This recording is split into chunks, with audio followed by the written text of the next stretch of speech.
पुरुष की ताकत, स्त्री की सुंदरता, दो ही चीज संसार में उच्चतम है। गाड़ी लेंगे दहेज में। हमें लग रहा है यार 80% आदमी शादी करता है गाड़ी मिल जाएगी। बच्चों को बिगाड़ने में सबसे बड़ा योगदान माँ बाप का है। तो 500 करोड़ की कार में बैठ के आए, बहुत ज्यादा मालदार होंगे, बहुत ज्यादा पैसा वाले, एक मंदा आदमी है। तुम चौराहे पर मारुति सुजुकी उठा दिए, थोड़ी देर मतलब चाहे जितने तुम करिया हो, चाहे जितने काले हो, वरमालाएं पड़ जाएंगी, तुम सोच नहीं सकते। तो अगर भैया आज के जमाने में उसमें बताओ धनुष उठाया जा रहा था कि हाँ इतना वजन और जो उठा देगा, मतलब क्वालिफिकेशन और कुछ नहीं चेक करनी। पुरुष की ताकत, स्त्री की सुंदरता, दो ही चीज संसार में उच्चतम है और उच्चतम है ही नहीं। अगर तुम चौराहे पर मारुति सुजुकी उठा दिए तो थोड़ी देर में चाहे जितने तुम करिया हो, चाहे जितने काले हो, इतनी वरमालाएं पड़ जाएंगी कि तुम सोच नहीं सकते हो। सच बता रहे। अभी 3:30 बजे एंट्री लेना है, कोई कुछ नहीं बोलेगा, बाहर ही रहो। आई बात समझ में? तो बात समझ पा रहे हो? और यहाँ कह रहे हैं गाड़ी लेंगे दहेज में। हमें लग रहा है यार 80% आदमी शादी करता है गाड़ी मिल जाएगी, दहेज मिल जाएगा। है ऐसी बात या नहीं है? और तुमको बताएं ऐसी बुरी हालत है। हमने कई माँ बाप को देखा है, गरीब बेचारे हैं, बहुत ज्यादा परेशान। उनके 3 लड़कियां हैं और ब्राह्मण भी हैं, और एक टैग भी लगा हुआ है ऊपर से। और ब्राह्मणों में शादी लगभग में हम तो देखते हैं गांव में वगैरह में होती है, बाहर होती है, ऐसे नहीं होती है पता नहीं।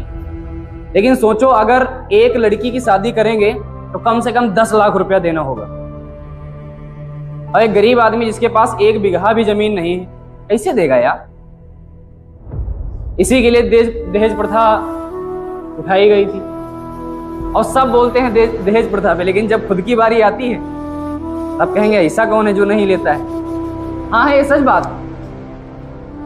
उन्होंने अफसोस के साथ बताया, जहां हम काम कराते हैं वही कढ़ाई वाला, तो उनसे हमने कहा कि उन्होंने बहुत अफसोस से बताया कि भैया बताओ कैसे शादी करें, हम लोगों में होती ही नहीं है ऐसे। 10 लाख रुपए यानी कि 40 लाख रुपए। एक बूढ़ा व्यक्ति जिसके पास इनकम का कोई सोर्स नहीं है, जो कि दिन के 100 रुपए भी नहीं कमा सकता है, कैसे होगा यार? वही कहते हैं यार, शुरुआत में अगर तुम्हारा मामला अच्छा रहेगा, तुम्हें ऐसा जरूर होना चाहिए कि 20 साल की उम्र से 28 साल की उम्र तक तुम इतने पावरफुल और मैच्योर जरूर हो जाने चाहिए कि जब लोग कमाना स्टार्ट करते हैं तब तुम आराम करना स्टार्ट करो। हमारा भैया तो यही मोटिव है कि मतलब जब लोगों ने कमाना स्टार्ट किया है तब हम एंजॉय करेंगे, सीधी सादी बात। अब भैया अच्छा सोचो यार, तुम ऐसे ही सोचो, 60 साल में अगर फॉर्च्यूनर या फरारी या ऑडी ले पाओगे और अगर सनरूफ लगा रहेगा, तो अगर कहोगे कि यार चलो सनरूफ खोल लेते हैं तो बाहर तुम्हें ठंडक लगेगी। अच्छा बताओ, 25 साल में जो रेस्टोरेंट्स और वीआईपी जगह खाना खाने का मतलब है, वो 60 साल में होगा? पता चला जुबान के सेंसर ही नहीं काम कर रहे हैं। और चाय अगर हाथ में दी गई गिलास में तो ऐसे ऐसे हाथ कांप रहा है। तो हर चीज समय के अनुसार अगर हो जाए तो बहुत ज्यादा बेहतर है। लेकिन हमें कहाँ फर्क पड़ना है यार? हम लोग तो इतना उलझे हुए हैं। हमें बस एक चीज जाननी है कि दूसरे वहां क्या चल रहा है, दूसरे के मन में क्या चल रहा है। और ऐसे आदमी कभी शांत रह ही नहीं सकते, उनका दिमाग तो शांत होगा ही नहीं, कभी नहीं होगा। तुम सिर्फ अपना जानो यार, मतलब तुम्हें क्या करना है 20 साल तक तो 20-25 साल तक तो कुछ देखो ना, बिल्कुल तैयारी, मतलब अपने आप को और स्ट्रांग करना। मतलब बहुत सारे बच्चे हैं, हम देखते हैं हमारे वहाँ 2-4 लोग गांव के हैं, डॉक्टरी की तैयारी कर रहे हैं, आज 8 साल 10 साल हो गए। हम गए उनके कमरे पर, हमने बात की उनसे, हमने पता चला कि तुम्हारा क्यों नहीं हुआ और नहीं होगा। उन्होंने कहा अरे भैया ऐसे कैसे बात कर दिए? हमने कहा नहीं होगा, 2000% नहीं होगा तुम्हारा। तुम डॉक्टर बनोगे, चपरासी बनने के लायक नहीं हो। मतलब एक तरफ क्लास चल रही, दूसरी तरफ साहब व्हाट्सएप चला रहे हैं, ये बन जाएंगे कुछ यार। और माँ बाप, हम तो कहते हैं कि माँ बाप ऐसे आदमी को कक्षा 8 में भेज देना चाहिए था बाहर। जाओ होटल से 20-20 या 50-50 हजार रुपए महीने दो आके, अगर नहीं दिया तो किडनी भेज देंगे। ऐसा रूल देना चाहिए माँ बाप को। मतलब माँ बाप ही घर वाले, तुमको बताएं बच्चों को बिगाड़ने में सबसे बड़ा योगदान माँ बाप का है। और बच्चों को कामयाब करने में भी सबसे बड़ा योगदान किसका है? माँ बाप का। अब तुम 20 साल के हो गए हो घर वाले, तब भी एक सरकारी गधे के तरीके से तुमको खाना देते चले जा रहे हैं, तो आदत बिगड़ेगी नहीं? हमारे पास कई सारे इंटर के लड़कियां पढ़ते हैं, तुमको बताएं जितनी लड़कियों को घर से फैसिलिटी नहीं मिली है, सब बहुत ज्यादा स्ट्रांग है, सब बहुत ज्यादा मैच्योर है। और जिनको सब चीज की फैसिलिटी है कि मतलब पढ़ाई का एक अलग रूम बना है, एसी भी लगी हुई है, और ना पेन की समस्या है ना कलम की समस्या है, और किताब कॉपी, और 1 घंटा अगर पढ़ाई करती हैं तो 15 मिनट बाद चाय भी आ जाती है, उसके साथ कुछ मटेरियल भी आ जाता है, तब भी निकम्मा है। 5 और 2 कितने होते हैं? जोड़ने में टाइम लग जाता है उनको। तो सोचो तुम। और यहां तुमको बताएं, तो तुम लोग सोचते हो अपने आप में कि यार बहुत ज्यादा पैसा नहीं है, गरीब है हम लोग, कैसे मैनेज करेंगे? वरदान है तुम्हारे लिए। मतलब जिसने न कभी आराम किया, विघ्नों में रहकर काम किया। बहुत रामधारी सिंह दिनकर की कविता है, तो आराम तो करना ही नहीं। और गांधी जी का एक ही रूल था कि आराम हराम है। ठीक, अब ऐसा नहीं है कि तुम सब रात में सोचते हैं तुम परमाणु बम बना रहे हो, ऐसा नहीं करना है, ठीक है। लेकिन हाँ, एक चीज हमेशा ध्यान रखना, तुम्हें अपना कॉन्सेप्ट क्लियर करना है। कॉन्सेप्ट क्या होते हैं हम समझाते हैं तुमको। जैसे हमारा कॉन्सेप्ट है, हम अपना क्यों बताएं, अंबानी का कॉन्सेप्ट है कि पैसा कमाना है, कैसे?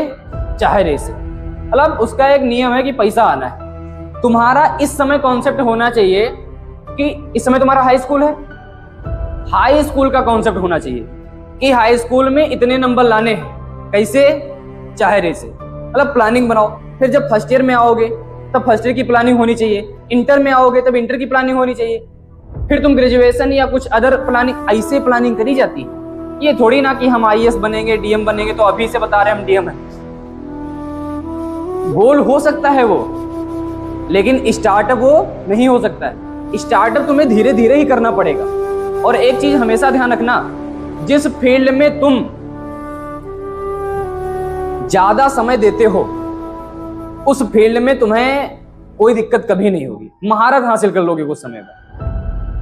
और एक चीज हमेशा ये भी ध्यान रखना कि जितनी ज्यादा चीजें बनने में समय लगता है, उसे बिगड़ने में भी बहुत जल्दी ज्यादा समय नहीं लगता है।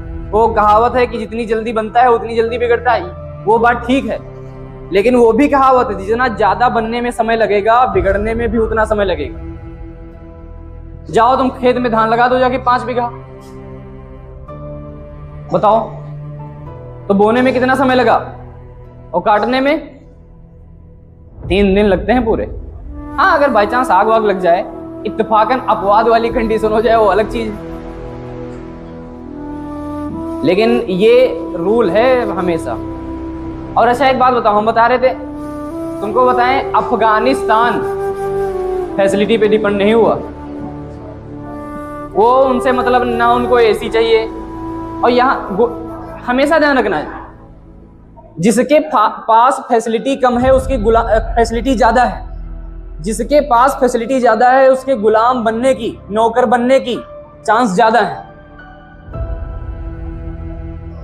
सच बता रहे हैं। अच्छा एक बात बताओ, जो परमानेंट एसी में रह रहा है, एक दिन हटा दो एसी, वो सो नहीं पाएगा, उसका सिस्टम ऐसा हो रहा है। और ये 300 दिन वाला, चाहे कर्री धूप हो, चाहे रात में जिस साइड में पड़ जाएगा तो साहब उठेगा ही नहीं। इसको ऊपर वाले ने वरदान दिया है, एकदम बहुत बड़ा वरदान दिया है। चाहे जो खा ले, चना चाट मटर सब लपेट जाएगा। मालदार कौन है? अच्छा बताओ, तुम्हें लगता है वो 500 करोड़ की कार में बैठ के आए, बहुत ज्यादा मालदार होंगे, बहुत ज्यादा पैसा वाले, एक महंगा आदमी हो। वो मिठाई की दुकान के सामने ललचा रहे हैं कि यार एक रसगुल्ला अगर मिल जाता तो मजा आ जाता, लेकिन साहब को डायबिटीज बढ़ी हुई, शुगर बढ़ी हुई है। अमीर कौन है? वही रिक्शा वाला जो दिन भर मेहनत करेगा और शाम को आया एकदम, तुम अगर धोखे से कहीं पहुंच गए उसको लेकर तो दबा कर तो खाएगा यहां तक, फिर बाद में कम से कम 1 किलो छेना उड़ा दिया उसने, और बाद में फिर कह रहा है कि यार रबड़ी रखी हो तो बताना यार। अमीर वो है यार। और ये बेचारे, मतलब मन बहुत है, सोचो मन बहुत ज्यादा है कि यार एक अगर छेना मिल जाता तो यार मौज आ जाती। किसी ने बाई चांस दे भी दिया तो अपने ड्राइवर को दे दिया कि यार तुम ही खा लो नहीं तो हमारा। इनको शाम को नींद नहीं आती, ये जितने बड़े तबके हैं इनको नींद नहीं आती शाम को, बेचारे गोली लेते हैं नींद की तब सो पाते हैं। और मेहनत करने वाला आदमी तो सुबह से लेकर शाम को गुड़ाई करिए खेत में, जिस साइड सो जाएगा फिर पता ही नहीं चलेगी रात कहाँ थी और दिन कहाँ हुआ। और हम लोग यार बताओ इतना, अरे तुम लोग ऊपर वाले का इतना बड़ा शुक्र अदा करो। एक चीज ये दिमाग में बैठा लो कि हम लोग जैसे हैं हर बार शुक्र अदा करो। शकल शीशे में देखो यार, अदा करो कि यार बनाया है, पूरी चीज तो है, ऐसा तो नहीं एक आंख गायब कर दी होती, वो सब बरकरार है। हम लोगों की उम्मीदें इतनी बड़ी हैं और उम्मीद का मतलब तुम्हें नुकसान उठाना है। जितनी ज्यादा उम्मीदें होंगी नुकसान भी उससे ज्यादा होगा, मायूसी भी उससे ज्यादा होगी। सोचो एक आदमी, बताओ यार हम वही रेस करा रहे थे, सोचो उसके हाथ नहीं था और बेचारा दौड़ रहा है, कितनी हिम्मत वाली बात है। एक तो ऐसा मिला था उसकी आंख इधर थी और उसकी हिम्मत है कि दूसरे सामने से आंख मिलाए जाके, लेकिन तुम्हें ऊपर वाले ने वरदान दिया तब भी तुम रो रहे हो यार हमें वो पैसा नहीं दिया। अरे पैसा यार तुम क्या समझ रहे हो, हमें समझ नहीं आता। हम तो कहते हैं ये पैटर्न है, लिखो पहले कि तुम क्या हो। तुम्हें आज तक पता ही नहीं कि तुमने अपने आप को लिखा ही नहीं कि तुम हो क्या। पहले समझ में आए कि हमारी हरकतें क्या हैं, आदतें क्या हैं, तब जाके आगे चेंज होगा मामला। और तुम सोच रहे हो डायरी कितने रुपए की मिलती है यार, 20 रुपए की। 20 रुपए नहीं है यार, हमसे ले लो आकर यार, और फिर बनाओ सुबह चार्ट। बहुत लोग कहते हैं, अच्छा एक हमसे पूछने लगा एक स्टूडेंट कि एक बात बता दो तुम कि हम आगे चलकर अच्छा कर पाएंगे नहीं कर पाएंगे। बहुत बढ़िया क्वेश्चन उसने किया था कि एक बात बता दो कि पता चल जाए कि आगे चलकर हम अच्छा कर पाएंगे नहीं कर पाएंगे। तो हमने कहा तुम बस एक हमारा वर्ड ध्यान रखो, अगर तुम अपने जैसे कि शाम को अगर शेड्यूल बनाया है कि तुमने सुबह 4 बजे ये करेंगे, 7 बजे ये करेंगे, 10 बजे ये करेंगे, 12 बजे ये करेंगे, 3 बजे ये करेंगे, अगर तुम अपने काम को उसके समय पर इंप्लीमेंट कर रहे हो, यानी जितनी टाइम जो करना चाहिए था तुम कर रहे हो, तुम्हें कामयाब होने से औकात नहीं किसी को जो रोक दे। लेकिन पता चले अलार्म लगाए थे 4 बजे का और कह रहे हैं 5 मिनट और, 5 मिनट में क्या बिगड़ता है। गांव का प्रधान तो 12 बजे सोकर उठता है, पावर में, ठीक है, और 5 मिनट तुम्हारे कब 8 बज जाते हैं कोई पता नहीं। और जब 8 बजे सोकर उठोगे तो उनके एक बात बताएं, तब ये नहीं कहेगा कि अच्छा जो काम कर रहे थे अगर पढ़ने का लगाया तो कि अब पढ़ लो, अब तो 8 बजे उठो यार पढ़ लो। तब तुम्हें जलील करेगा, तुम यार उठ ही नहीं पाते हो सुबह, पता नहीं क्या करते हो यार, उठ ही नहीं पाते हो। अब तुम्हें इतना जलील कर देगा। और फिर देखो कभी ये नहीं कहेगा चलो 8 बजे उठ गए हो तो 8 बजे पढ़ लो यार, फिर थोड़ी देर बाद मायूस करके फिर तुम्हें फिर प्लान बनवाएगा, अरे कल से, मतलब कल से तो बिल्कुल पढ़ना ही पढ़ना है, बिल्कुल बना दिया उसने। फिर कल आया, फिर वही। अगर कोई काम 21 दिन तक कर लिया जाए तो तुम्हें 22वें दिन तुम्हें मन करेगा। अगर कोई काम 90 दिन तक कर लिया जाए तो आदत हो जाती है, और अगर 6 महीने कर लिया जाए 180 दिन तो तुम्हारे वो शरीर का हिस्सा हो जाती है। और अगर कोई चीज 1 साल परमानेंट वही कर ली जाए तो तुम और वो एक शामिल हो जाते हो। ये चीज हमेशा ध्यान रखना। स्टार्ट किया जाता है 1 दिन में, आदत बनती है 21 दिन में, मतलब चाहत 21 दिन में, और आदत बनती है 90 दिन में, और हिस्सा बन जाता है 6 महीने में, और बिल्कुल अंग बन जाता है 1 साल में। ये रूल है। कोई काम स्टार्ट करना है कम से कम 21 दिन तक दिक्कत होती है। हम इस समय 3:30 बजे उठते हैं, तुमको बताएं, और 3:30 बजे उठने के बाद फ्रेश हुए, फिर बाद में टहलने गए, फिर आए, नहाए धोए, फिर 1 घंटा क्लास लेते हैं अपनी, और 1 घंटा क्लास लेने के बाद फिर जो पढ़ाना है वो मटेरियल बनाते हैं, पीपीटी वगैरह पूरी, और फिर यहाँ 6 साढ़े 6 बजे आ जाते हैं। नमाज पढ़ने के बाद 6:30 बजे यहाँ आ जाएंगे, और 6:30 बजे फिर यहाँ 8 बजे तक पढ़ाते हैं, फिर 8 से 9 बजे तक फिर जाएंगे घर, कार्य करेंगे, फिर यहाँ आ जाएंगे, पूरा मटेरियल फिर बनाएंगे, और फिर यहाँ जाएंगे 6 बजे फिर शाम को। कोई एनर्जी में कमी नहीं, ना कोई मायूसी, ना कोई चिड़चिड़ापन। और तुम बताओ स्कूल से आते हो सिर्फ 4 घंटे रुक कर, और ऐसा आ रहे हो, लग रहा है गधे की तरीके से तुम्हारे को किसी ने बोरा लाद दिया था। तो भैया कहने का मतलब यही है कि यार थोड़ा समझदार बन जाओ, ज्यादा अच्छा। पहले ये ड्रामेबाजी बंद करो। तुम्हारे अंदर तुम्हारी पहचान तुम्हारे गुणों से होती है यार। अपनी उपयोगिता बढ़ाओ, तुम खुद देखोगे अपने आप इज्जत लोग करने लगेंगे। अच्छा एक बात बताओ, जिसमें इन लड़कों में अगर किसी को ज्यादा आ रहा है तो बताओ कितने स्कूल के लड़के उसकी तारीफ करेंगे? अगर वो कह देगा तो सर जी ये बात है, तो फिर पैसा वहां मैटर नहीं करता है, नॉलेज